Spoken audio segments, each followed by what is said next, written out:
Agora 8h mais 4 minutos, de volta aqui com o Jornal da Super, destacando que hoje é o dia da Reforma Luterana, né? Dia da Reforma Protestante, dia 31 de outubro. E a gente vai conversar ao vivo com o pastor Carlos Rominick Stur, da Igreja Evangélica de Confissão Luterana no Brasil, a IECLB, a Igreja Luterana, como é conhecida. Ele vai falar um pouquinho com a gente aí para destacar a importância desta data. Pastor Carlos, muito bom dia, tudo bem? Bom dia, tudo bem. Pastor, falar um pouquinho sobre o Dia da Reforma Luterana, explicar um pouquinho aí para os ouvintes, acompanhar também essa questão, essa data importante. A Reforma Luterana, ela foi uma reforma necessária há mais de 500 anos atrás, 506 anos. A gente lembra que Martim Lutero foi um desses reformadores e impulsionou a mudança da igreja daquela época e impulsionou ela a mudança positiva, trazendo o valor das escrituras sagradas à tona. Martim Lutero, ele nasceu na Alemanha, ele foi monge agostiniano, professor numa universidade em Wittenberg, e lá ele pôde se desenvolver, estudar com relação às escrituras sagradas, e estudar o grego, o hebraico, o aramaico, e o justo viverá por fé foi a principal mensagem que ele levou ao mundo. Ele procurava não dividir a igreja, ele procurava sim reformar atitudes, pensamentos. Ele trazia à tona aquilo que estava no seio do povo também, a necessidade de uma reforma, trazer as escrituras na sua prática, na sua vitalidade. Então Lutero foi um desses reformadores que impulsionou a justificação pela graça. Nós somos salvos não pelos nossos méritos nem pelas obras, mas nós somos salvos pela fé. Deus nos torna justos através da sua palavra e da ação do teu Santo Espírito.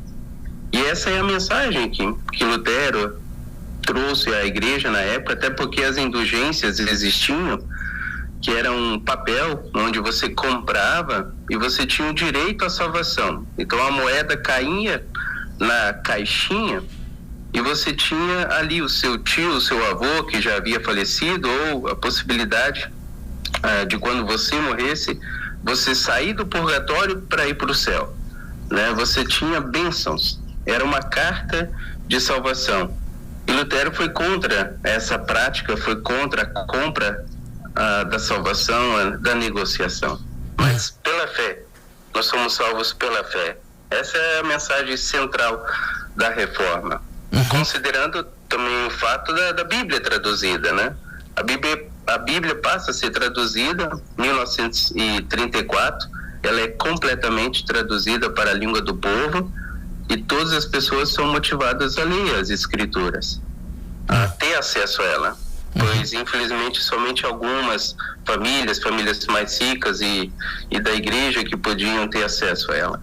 Sim, a reforma luterana, no caso aí mais a linha de Martim Lutero, mas teve outros também importantes nomes, no caso aí da reforma protestante, né? Em outras igrejas também, enfim, né? Teve em outros países. Nós também temos João Calvino, que era também um teólogo, líder religioso, era francês, ele até faleceu na Suíça. Ele também tinha um posicionamento até semelhante com a de Lutero. E Zwinglio, que era suíço, era uma pessoa também dedicada a esse trabalho de reformar, só que ele era uma característica mais política, né? Ele era contra o Império Alemão, né? Ele via assim um estilo mais político da reforma, né? Calvino e Lutero se aproximava mais. Sim. Sobre a questão dos luteranos no Brasil, o ano que vem marca 200 anos dos luteranos que chegaram aqui com os alemães, né? Exato. Exatamente, a gente vai ter essa celebração de 200 anos, mas a gente deve considerar que já teve outros momentos, antes de 1600, luteranos também no Brasil, mas tiveram por poucos momentos.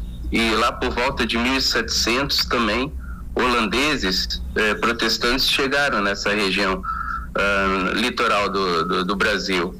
Só que não chegaram a fundar igrejas que permanecessem, até porque eles vieram por outros objetivos, né? E chegaram no Brasil, foram obrigados a ficar por um tempo, mas logo retornaram à Europa.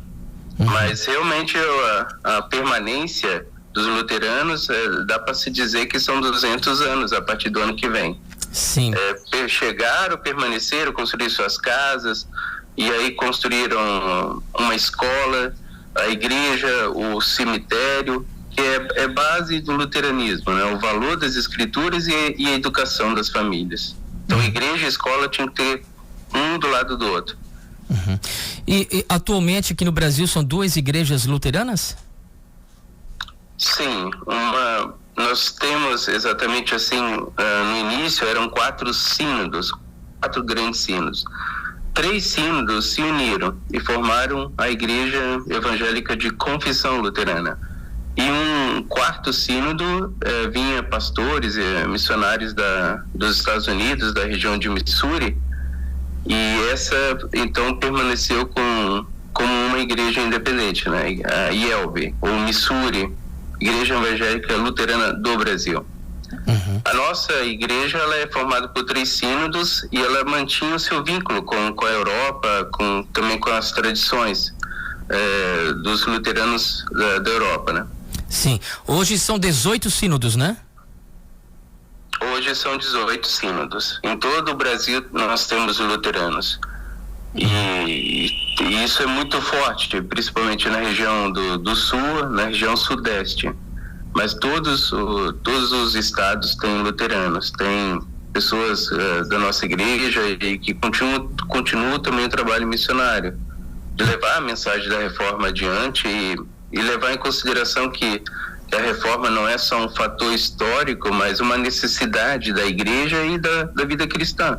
Nós devemos estar em constante reforma. A palavra de Deus nos transforma, né? O pastor, sobre a questão dos luteranos aqui no Brasil, se tem números de quantos luteranos tem no Brasil hoje? Não, teria que ver o IBGE, mas eu não tenho assim números exatos. Porque a última pesquisa... Exatamente não tem. Sim, a última informação aproximada era em torno de 800 mil, 900 mil, né? Próximo a 1 milhão. Isso só de uma igreja, né? Isso, só de uma igreja, mas luteranos, considerando todos os luteranos de linha protestante, são mais. Uhum. E é uma presença muito forte, principalmente no Vale do Itajaí, aqui em Santa Catarina, né? Muito forte. Essa região do sino do Rio Grande do Sul, os sínodos dali, os sínodos de Santa Catarina, são sinos bem fortes. O Vale Itajaí são muitos luteranos, pegando toda a região de Blumenau, e aí a gente pode abraçar o norte catarinense, que é Joinville, Jaraguá do Sul, essa região de Brusque, é uma região muito forte, tem muitos luteranos. Tá certo, então. Pastor Carlos Rominix Stur, da Igreja Evangélica de Confissão Luterana no Brasil, do município de Brusque, a gente quer agradecer sua participação conosco aqui no Jornal da Super. Espaço aberto aí para suas considerações finais. Muito obrigado pela sua participação. Muito obrigado. Deus abençoe vocês. Obrigado pela participação. A gente conversou então com o pastor Carlos Rominix Stur, destacando então hoje o Dia da Reforma Luterana, 506 anos, né?